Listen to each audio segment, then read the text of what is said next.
Welcome to Fandom and Wellness, a podcast about the complex relationship between fandom and mental health. Disclaimer, we are not psychiatrists or psychologists. We are just fangirls with a vested interest in mental health. I'm Arkeida. I'm Jenny. And I'm Danielle. And this week we're talking about Good Omens. Oh my god, I'm sorry. Danielle was supposed to say that. It's okay. It's whatever. So, did either of you read the book? I never did. I thought you said you did. No. Well, one of you did. I've not read the book either. I did read the book, but it was a very long time ago. Okay. It's okay. Whatever. David Tennant isn't in the book. Right. You know, that's not necessarily a bad thing. Wait, a good thing? I don't know. Either way, I'm sure the book was enjoyable, but it's also enjoyable to see his face on screen. Yes. Jenny, do you remember anything about the book? Not really.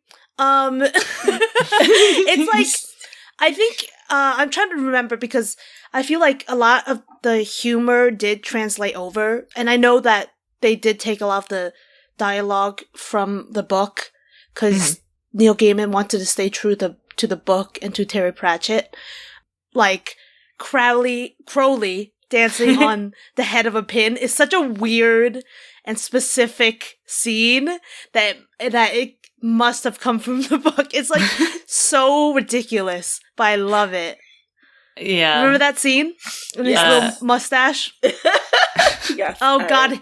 Let's talk about his terrible facial here and like here in general. You thought it was terrible? Yeah, most of the time you could tell it was a bad wig. I liked it. His long hair was beautiful. I liked it when it was really like long and luscious. That was kind of a good look. Yeah. Mm-hmm. And his his Doctor Who. His look changed throughout the like centuries. Yes. But Aziraphale's never did. No, he stayed a sweet little muffin. Oh my god. He's so cute. His little white suit. I can't stand it. Well, yeah, I love the change because it means that he's better at deceiving and pretending to blend in. But it also means he's kind of into the fashion of each decade. Oh, absolutely. And in my mind, I feel like a demon more would be because it requires like keeping up with the trends of what the humans are doing and like you said, deceiving and blending in with them. Kind of like a con man. He has to look good to play the part. It goes with the whole like sauntering vaguely downward thing. Yeah. Also, the way he saunters is the most ridiculous walk. It belongs in the like the Club of Silly Walks or whatever the fuck that thing is called from Monty Python. Was it? Do you know what I'm talking about? Yes. But yeah, he walks it's so dumb, but I love it. It's such a funny walk. What about you, Jenny? I mean, not Jenny, Danielle. What are your favorite moments from the series or your thoughts? Had a long day, okay? No, it's okay. I don't know. I enjoyed so much of it. I really love the theme song. Right? It's really good. Yeah, I don't always love theme songs, but I really enjoyed it. And the images in the theme song was really cool. They do a lot of good work with the imagery and like I guess the way they translated or paraphrased the Bible and historical religious moments into this series. And this is again me not ever reading the book. I enjoyed watching it as someone who like had to go to Sunday school every day and hated every minute of it. And I got to watch this and think, oh wow, this is very fun. It seemed almost parody-ish of religion. It's blasphemous. It's blasphemous, yes. I love that. I love like how like Crowley's like the bad things he was doing. We're like, well, I like made this horrible like traffic jam. Yeah, but then he ends up getting stuck in it. Like, I'm sure it made a lot of people angry. Yeah, it's kind of genius in a way. Yes, I agree. Yeah, I also love the Hellhound, obviously. Yes. Dog. My dogs did not like the Hellhound. Really? No. You mean the big scary version? Neither version. Oh. They don't like when any dog appears on screen. Oh, wow. Oh. Or any animal. Mooney watches TV with us and waits for animals to come on screen to bark at them. That's funny. Yes. I loved it. I loved, I guess the little... I wouldn't even call them fights, but they would just, have these Tiffs. funny Tiffs, ones. Yeah, yes. little tips. And the one that still cracks me up to this day is the one where Aziraphale is like, "Are you still a demon?"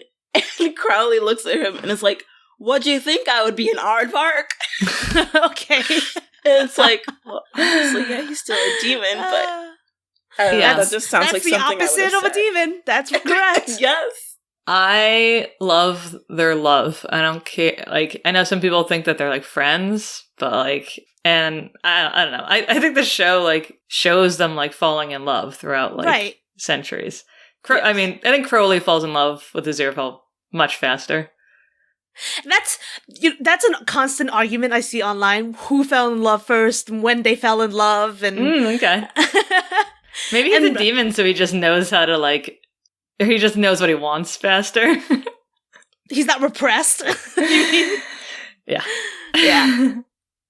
Yeah, I mean, they're constantly saving each other, especially Crowley saving Aziraphale from... when he entered that church, hopping from foot to foot, it was so funny, but also oh my god, you entered a church just for me? Yes, exactly. Yeah.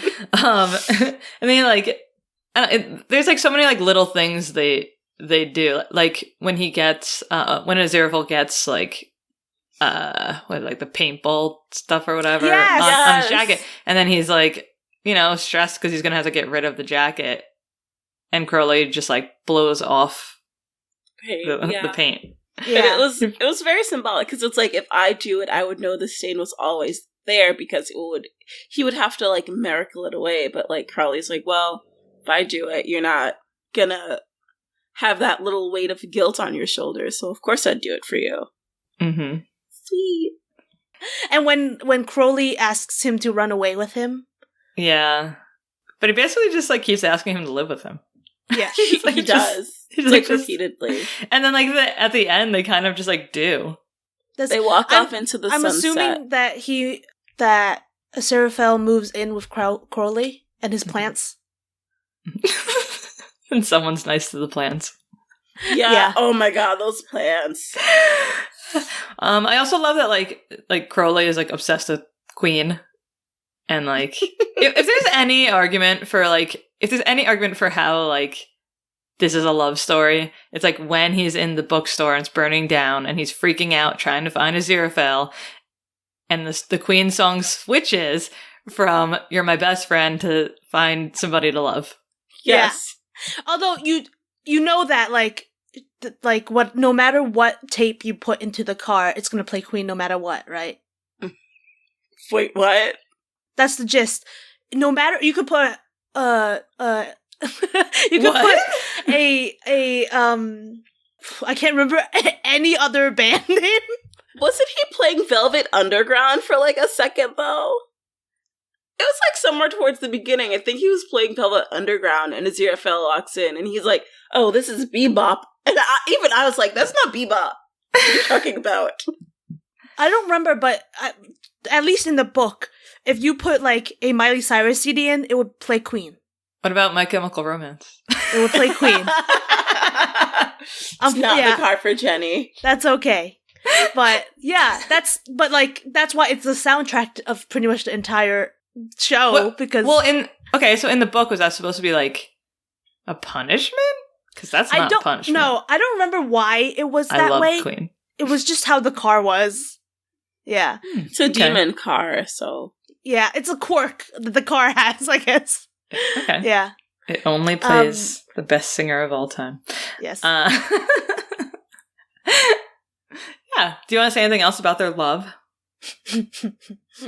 I will say one of the things I really enjoyed about this was it was very refreshing, and I think that's why it got so much traction when it came out, and so many people were so receptive to this show, was that it showed two men, whether they are celestial or infernal or whatever, having a very healthy relationship with each other, platonic or not, and very rarely do you get to see that in a lot of media. It's always guys fighting or guys at a bar drinking, and it's like, they're just trying to have some wholesome fun and moderately annoy some humans.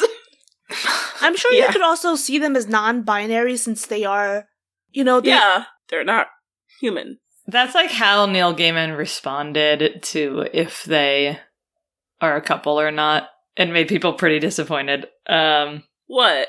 That like, oh, they can't like be in love with each other because they're celestial beings, and so they're like non-binary, and you can be non-binary and still be in love with each other.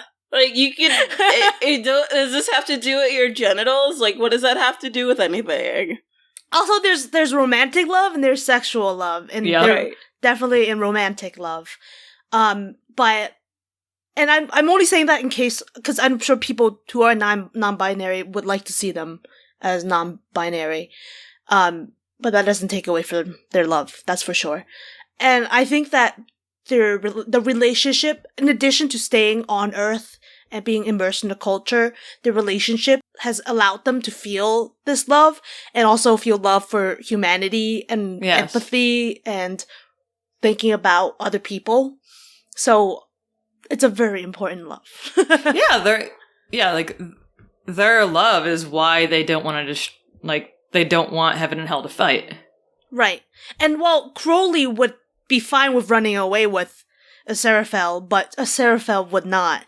So, you know what I mean? So, Aziraphale makes him a better person. Yes, definitely.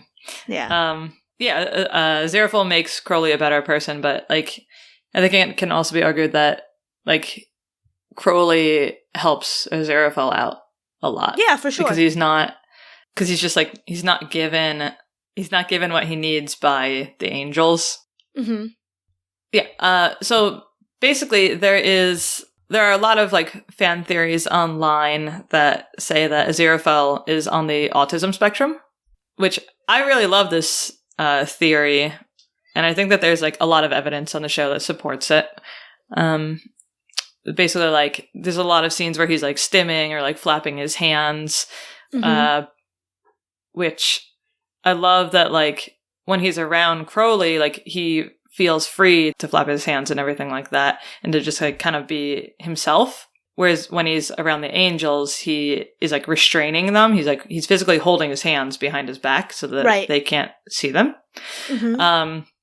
There's just, autism is obviously a spectrum, and not everyone who's autistic has the same traits, but a lot of the autistic community has vocalized that he is representation for them. And some of the things that I have read are that he's unintentionally insensitive and misinterprets social cues around Crowley, which we see when Crowley asks him to run away with him. And do you remember what his response was? No, what was it? That's when he's just there isn't an us. We're oh. Right? He basically is just he says no. Yeah. Crowley is very just here I am offering my whole self, let's be together, and he's just that can't happen because of these are the facts. Yeah. And I don't think he says a lot of things that I do not think he realizes are hurtful to Crowley. But yeah. And then he gets a lot of sensory overload. He has an inability to make decisions when the end isn't clear. Another reason why he can't just go off with Crowley. Mm-hmm. I've read some fanfics. This is a total fanfic thing, but I think it's really cute that Crowley wears glasses around Aziraphale to make it easier for him not to have to look into his snake eyes, because Aziraphale has a hard time making eye contact. I think that's a nice headcanon. Yeah, I think it's really cute. He also has same foods, the crepes and the sushi. So you're gonna have to explain what that is. Basically, if same foods or same fooding is a community word to describe the autistic trait of eating the same food over and over and over. So like he basically like goes like through the French Revolution just to get crepes. Do you remember? Right. Do you remember? Yeah. I'm trying to remember I remember that. I don't remember what he ate exactly. I remember he ate crepes and sushi, but I don't remember if he ate anything else. No. Oh, really? I think he just really liked crepes. Okay. It was like those two things. Interesting. Okay. Yeah. He also like I said, like the reason why it was so important to him that Crowley like cleaned his jacket off for him is because like he has worn that same outfit forever. Yep, quite a long time. And having having the comfort of like having the same like hairstyle or outfit is a trait that some autistic people share.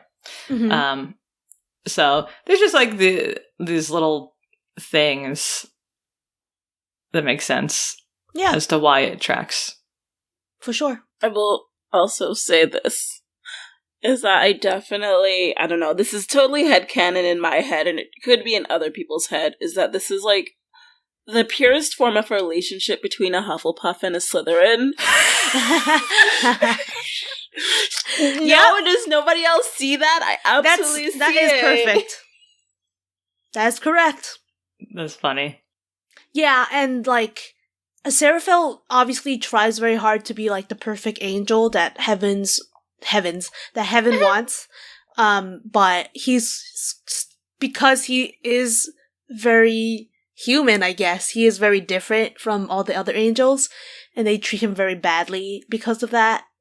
Yeah, I kind of view the angels as like Autism Speaks. What's that?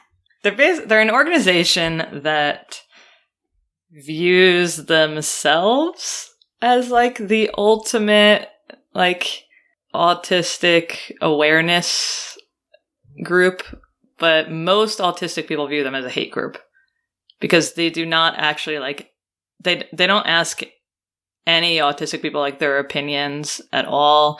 They run ads that don't like accurately portray autism. They view autism as like a tragedy, that there's no hope, and that like autistic people's life is eternal suffering. It's basically a group run by parents that shows that like expresses sympathy and empathy towards the parents and like people related to autistic people, as opposed to actually like really trying to hear from and understand autistic people. Right. Oh. So like that's why I say that like something that like the group has been known in the past to do is like teaching like how to like mask the symptoms of autism. Right. Like holding back the hands like of someone who is stimming. It's more about hiding the symptoms of autism rather than like accepting them. Yes. It's more about it's like othering as opposed to accepting. It's othering, it's trying to control those individuals that fall under that spectrum so they fit into society, as opposed to society learning to just accept them, for them to fit into society without having to mold or change themselves to something that they're not. Right. And they really can't be. Yeah, they can't be. Yeah, a big thing that they believe in is like the puzzle piece theory. Do you know what this is at all, Jenny? No. How's your face immediately look like, confused? what is that? It's this thing that like Autism Speaks didn't invent it, but they made it like really like their symbol. Basically, like the belief is like the mantra for it is like until all the pieces fit, or until the puzzle is complete, which basically translates to like until there's an answer, treatment, or cure for autism. So it basically is saying that like autistic people are like missing something in their brains, or like there's a reason why they're not functioning, like, and like they're just missing a piece of a puzzle. And like this basically like basically all autistic people hate this theory, but it's something that makes it easy for like parents to like understand. It also infantilizes autistic people, who like a lot of the times like you'll see things that are like, oh, that person might look like an adult, but they're actually autistic. And it's like, Yikes. no, that's an autistic adult. Like, you're... What? Like, it's extremely frustrating. And of course, like, all the vaccine scares, all the anti-vaxxers are inherently anti-autism. Yes. Because if they're afraid that vaccines cause autism and they don't want that, they think that autism is inherently very bad. Which has been disproven however many years ago, at least a decade ago, and that guy lost his licenses and credits, so yeah, where are the facts? So Autism Speaks, it took them until 2017. I'll read the quote that they finally said, because it's actually, saying vaccines don't cause autism, but it took them until 2017 to say, each family has a unique experience with an autism diagnosis, and for some, it corresponds with the timing of their child's vaccinations. At the same time, scientists have conducted extensive research over the last 2 decades to determine whether there is any link between childhood vaccinations and autism. The results of this research is clear. Vaccines do not cause autism. So, they finally said that. But the fact that they spent so much time and money researching and fear-mongering that, like, vaccines could cause autism, also, the way that they worded that at the beginning. Yes, exactly. It's such a fucking cop-out. Like, oh, you're, like, it corresponds with the time. No. Okay, we know what you actually believe. It's basically, like, because it became super trendy to hate anti-vaxxers, like, around that time, so then they finally had to change their social media approach. Because, like, one of the reasons why I say that the angels remind me of Autism Speaks is because is it the Archangel Michael or Gabriel? Gabriel. Okay. Is that the John Hamm character? Yeah, John Hamm. Gabriel. John Hamm is like the perfect image of Autism Speaks because he looks and sounds so good, but he actually stands for total bullshit. Like they're like known for using like inclusive language, but actually like being very exclusive. So yeah, that's my spiel. Also, I'm gonna name this article, which is on Autistic Women and Non-Binary Network. It's by Amy Sequenzia, and that's where I got some of my statistics that I was just speaking about. Thank you for that. Thank you. Yes, and she is autistic. Please actually, like, listen to autistic people. Right. Instead of people whose families are autistic. Autism Speaks, like, members have said on video in front of their autistic children that they would, like, rather drive off a bridge than, like, bring their child to school. Because they're, like, so embarrassing. Yes. Someone in the community killed their child, and the Autism Speaks community, instead of, like, demonizing that parent, sympathize with that parent because of how difficult autistic kids are to deal with. Wow. So that's, like, this is why the autistic community generally, like, refers to Autism Speaks as a hate group. Yeah, sounds about right. Yep. Yeah. Okay. Oh, and Light It Up Blue is something that is, like... Like, the reason why they used blue is because, like, their initial belief is that, like, men are the ones mainly diagnosed with autism. And what Light It Up Blue is? Oh, Light It Up Blue is, every, like, April 2nd is, like, National Autism Awareness Day. And Autism Speaks color is blue for men. That's dumb. Anyway, okay. Yeah. All right, so, yeah, but the angels basically, like, talk to Aziraphale as if he's a moron. Right. They talk down to him constantly. Although he is the one who has, like, the real-life experiences. Right. And they have none. Basically, like, they're trying to force Aziraphale into, like, a very confined box, like, what they need him to be, instead of just allowing him to be what he actually is, which is something that, like, people who don't preach autism acceptance are trying to do. They need him to be what they want him to be. For sure. What else? One of my favorite, tropes is supernatural or otherworldly beings becoming more human. Mm-hmm. I like that in Supernatural.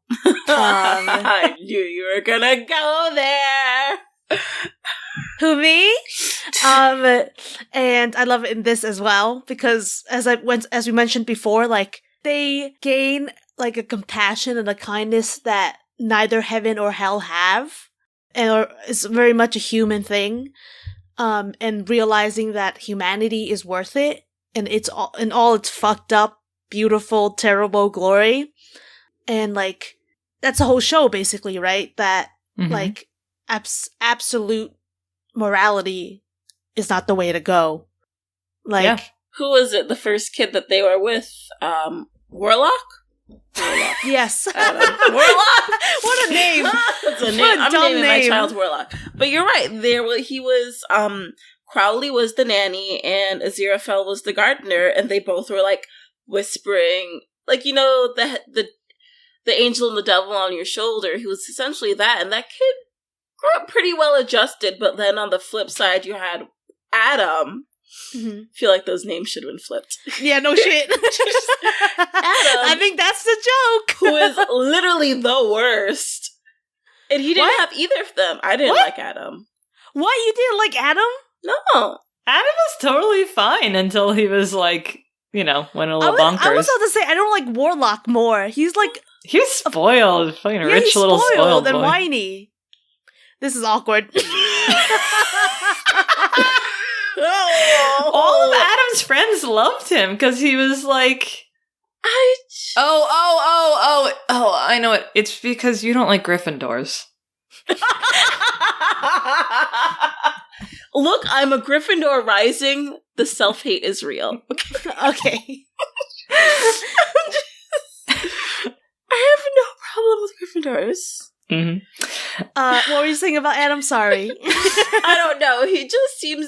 Yeah, but I guess when he did start going bonkers, that's when I was like, dude, you needed take it back a couple of notches. But it was just the influence of the powers, right? Yes.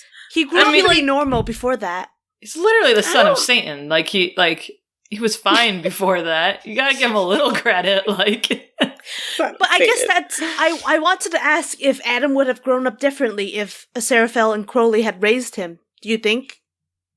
I think so. Because I don't think so. Why? Why don't you think so? They would have canceled each other out. No. They would have fucking confused the hell out of him. I'm confused I don't know how Warlock was not constantly confused. I feel like did it not cancel itself by that same theory, would it not have canceled itself out on Warlock? Yeah, I think it did. Yeah, that's the point. They were trying to cancel each other out. Yeah. Right? Yes, they were trying to cancel each other out, weren't they? They were trying to make sure it was a whole neutral. But if just Crowley had raised well, I don't even think Crowley's that bad. I don't think he would have raised Adam that badly.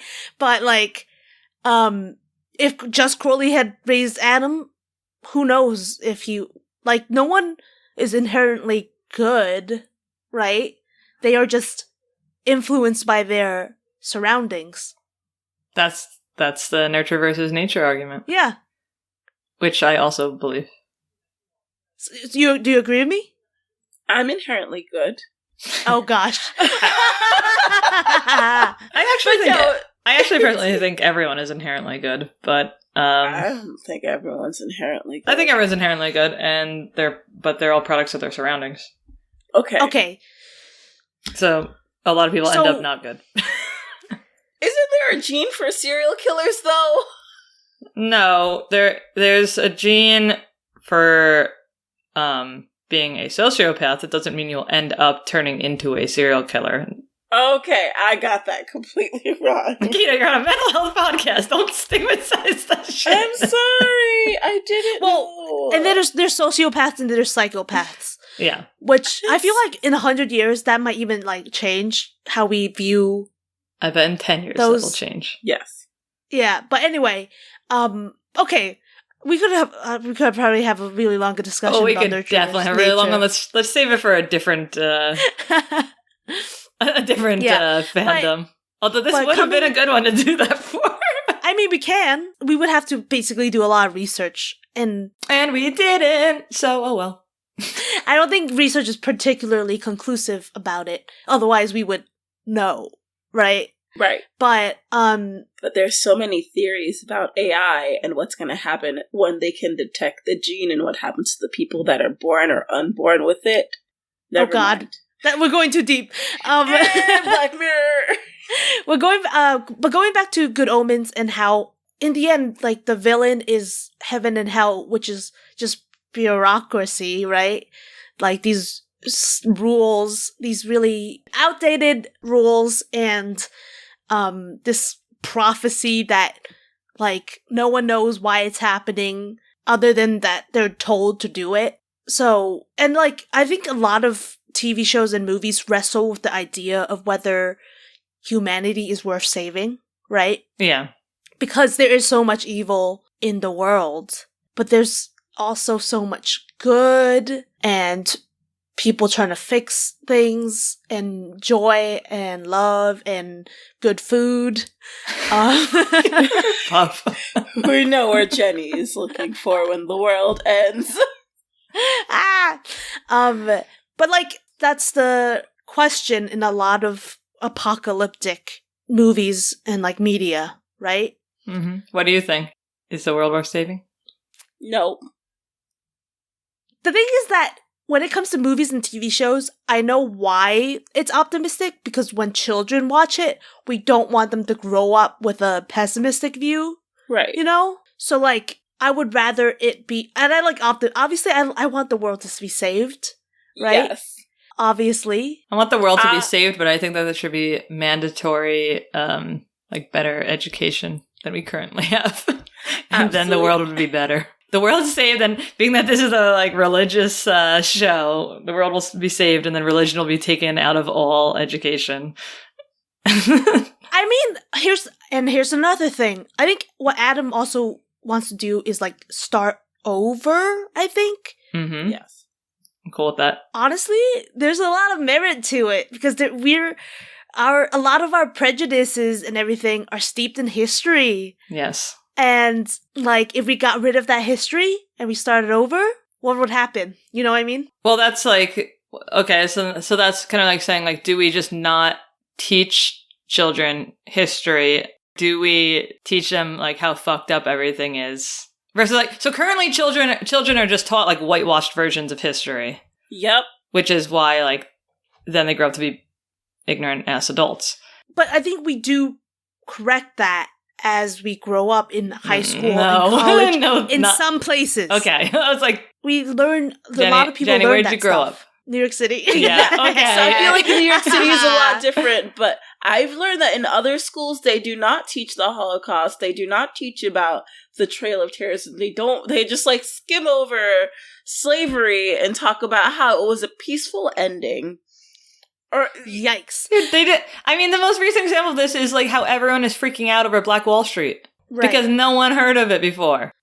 For sure, people need better to learn everything. And what I'm talking about is like the actual like government and how it's been formed and all the laws that have been formed and how they are built upon each other. I like anarchist Jenny.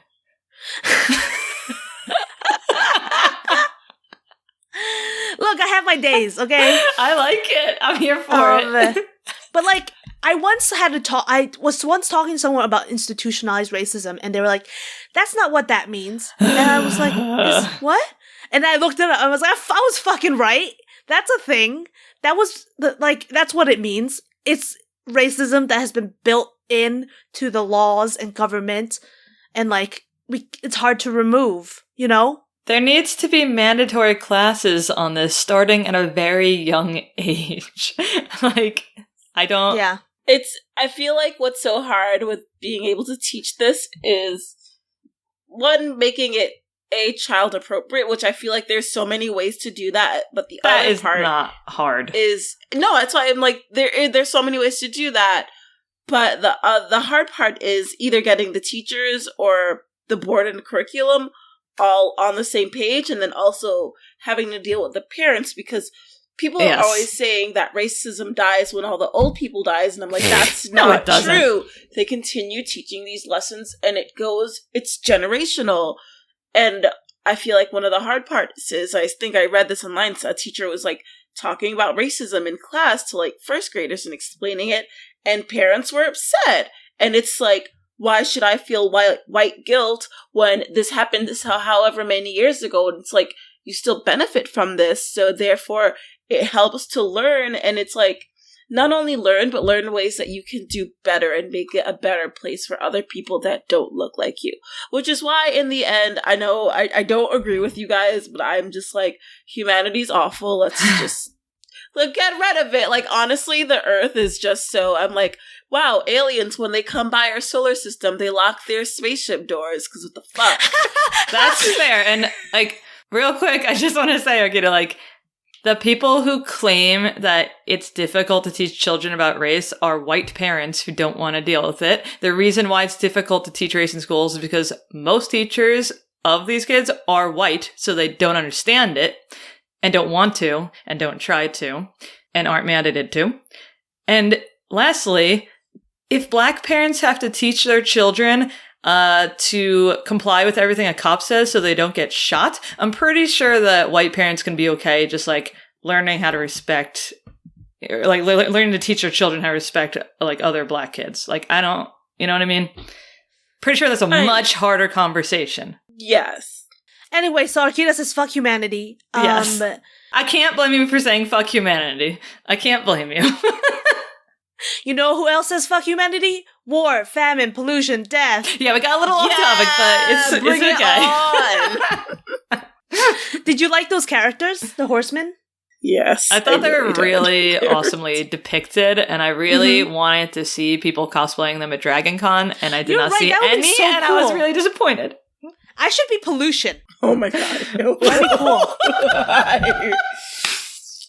Because I'm Asian. I know what you were saying. Okay, alright, so who are Arkeida and I? I thought it was really interesting how famine is like, obviously it's a very common criticism of high-end food that they give you barely anything to eat. I thought that was pretty cool. Oh my god, that was so funny. It's the modern famine in, like, certain worlds. In other places, it's actually still famine. But, but it's a very interesting take on it for sure. I thought that was really cool. Definitely. Yeah, and pollution it wasn't always pollution, it was pestilence or disease or whatever. So now pollution is that's very also real. Correct. Yeah. Man, climate deniers must have hated this show. Fuck them. I'd probably be war. I like to fight some shit. Break out some fights. Didn't you listen to Jenny? You have to be famine. Why? Why? Because you're black. Why? Because I took the Asian character and you took the black character, obviously. I hate you. But there's two white characters. Well, Don't Death is cosplay box me, okay? Wait, is Death? Death is like a skeleton. So yeah, I was like, wait, what? Death could be black.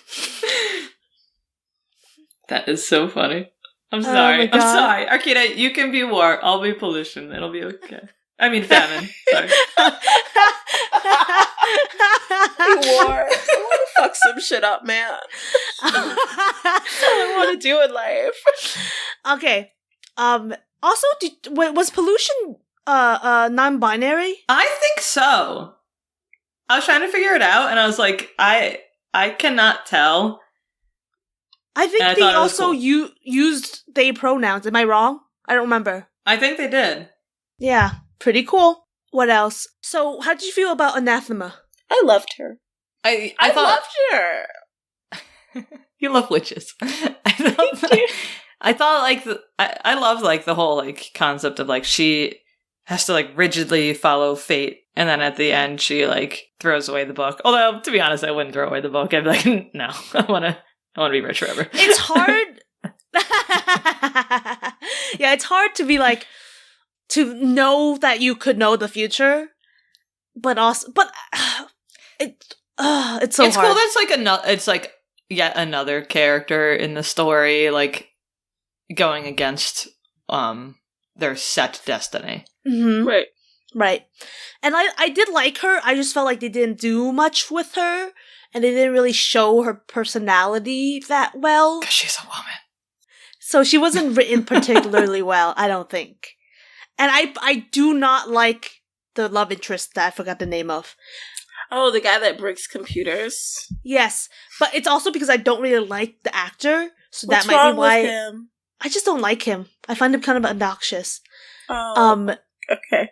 But like you can like him if you want. I just like didn't. him. I don't. I didn't know if it was problematic or if you just don't like his face. Okay. I know. I'm like, what's wrong Damn, with Jenny. him? He's a comedian, and he's not. I don't find him particularly funny. Did anybody catch Nick Offerman? He's the best. When? What do you mean? He was the ambassador. Yeah. yeah. I forgot. Yeah. Yeah, I don't really think ambassador when I think of him. Didn't have a mustache. That's true. That made him more ambassador-like, I guess. Yeah, so it was for Athema, it was about, like, also loyalty to family and choosing your own destiny, choosing your own fate, choosing your own destiny, deciding what you want to do, and I'm sure everyone has feelings about that, and, like, going against what their family wants. Yeah. As we learned in our last episode. Yeah. How we feel about it. One more thing I wanted to talk about was the ending where Aziraphale and Crowley pretended to be each other, they each went to the other person's heaven and hell, and I personally really liked that scene, and I actually would have liked it better if it was actually them, because that would have implied that there's a little demon in Aziraphale and a little angel in Crowley. Yes. No, Oh, there is. if you know what I mean. I mean, Why? I was like, yeah. I'm just kidding. But like, I thought that would have been a cooler ending personally, because it was so badass when like Aziraphale walked into the fire and he's like, "Fuck, nothing can touch me." Yeah. Like, it was so cool. But then we realized it was them, and I thought that was cool too. But like, I think it would have been cooler if it was actually. Yeah, but I think it needed to make sense. I don't care if it doesn't. It's magic and angels and demons. Okay. I was gonna say I really liked it because it's like this is them giving their last fuck you to their respective worlds, and now in my head they're going to live happily ever after together. So they saved the world. Even though the book ends, I think they're thinking of doing a season 2.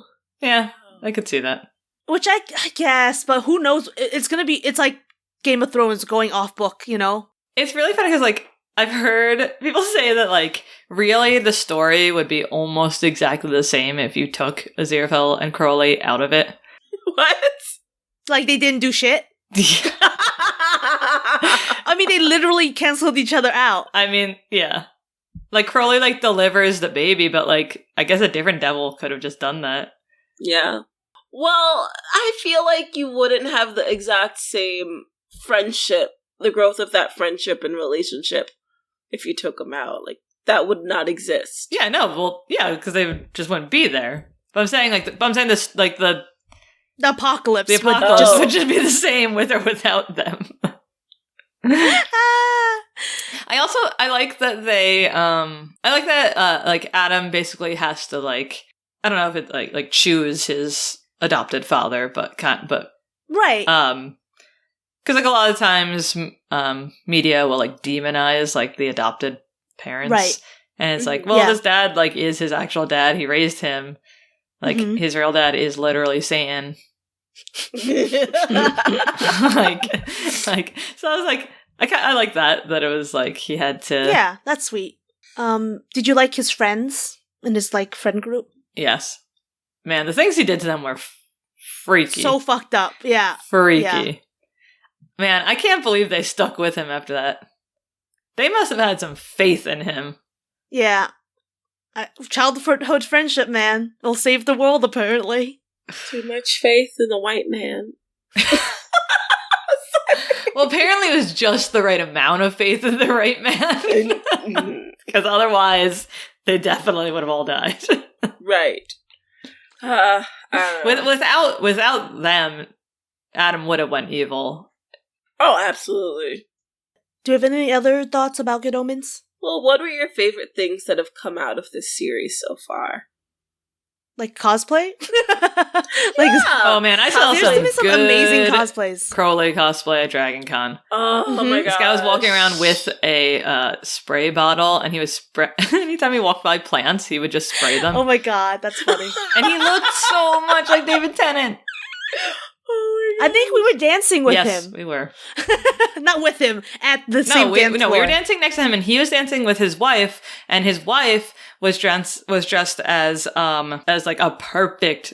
It was wild. It was like, I love smart cosplays where people like are just like, well, I look exactly like this actor, so I'll just dress like that. At the same time, though, it's so unfair. So hard for black. Oh, yeah. Oh I have Storm, and that's oh my god. That's why I'm like, I'll dress as Pollution, because that's the only fucking accurate cosplay I can do. You're right. You're right. That was a very white thing of me to say. I'm sorry. I apologize for me and my people. I'm so sorry. I didn't mean for it to come off that way. But literally, I can go out someplace dressed as Emma Frost, then it'd be like Storm, and I'm like, Storm doesn't wear this. It's Emma Frost. Fucking idiots. It's like when people dress as like I've seen a lot of Peter B. Parker from Spider-Verse. I'm like, you just put on a coat and a Spider-Man suit, and your hair kind of looks like it's brown. Like, you know what I mean? It's like, anyway. Anyway, anything else about Good Omens? Yeah, I loved it. I love the fandom for Good Omens. I feel like at first it happened and everyone was like pissy because they were making it this like TV show. It was mostly from dudes. And I was like, of course it is. But I feel as though the fandom that's come out of this series is so wholesome and loving and accepting that I've glommed myself on. I'm like, I know this stuff too. Kind of. But I want to be part of it because everyone's so nice and happy. And like, it's because they made the show queer as hell. So that's true. You're right. It's the only way this would have worked because there are some really toxic fandoms out there, and it's so refreshing to like, it's not a new fandom because it's been a while, but it's like been revived and it's so sweet and kind, and I like that. Also, cosplays that have come out of this. Every female or non-binary like couple that I have seen cosplay Crowley and Aziraphale, I'm like, I have a crush on all of you. Yes. All of you. Yes. Anything else? No. Okay. Thanks so much for listening. Please take a moment to subscribe, review, and rate us. It's the easiest way to help support our podcast. This week's review comes from Christine. I discovered this podcast through Little Petal, a company run by amazing human being I greatly admire, and I was not disappointed. Sprinkle it in there. The connection between fandom and mental health is really important, and I'm glad it's being addressed by the amazing and talented humans working on this podcast. If you want to chat with us about the episode, our social medias are Fandom and Wellness on Instagram, Fandom and Wellness on Facebook, and Fandom Wellness on Twitter. You can also find me at Classy Rebel Design, me at The Box of Shadows, and me at Little Petal, all on Instagram. And if you want bonus content, you can join our fandom family on patreon.com/fandom and wellness for Patreon exclusive geek sessions. And we just posted some geek sessions about the trailers for Birds of Prey, Star Wars The Rise of Skywalker, and Knives Out. And remember, be kind and take no shit. Hell yes!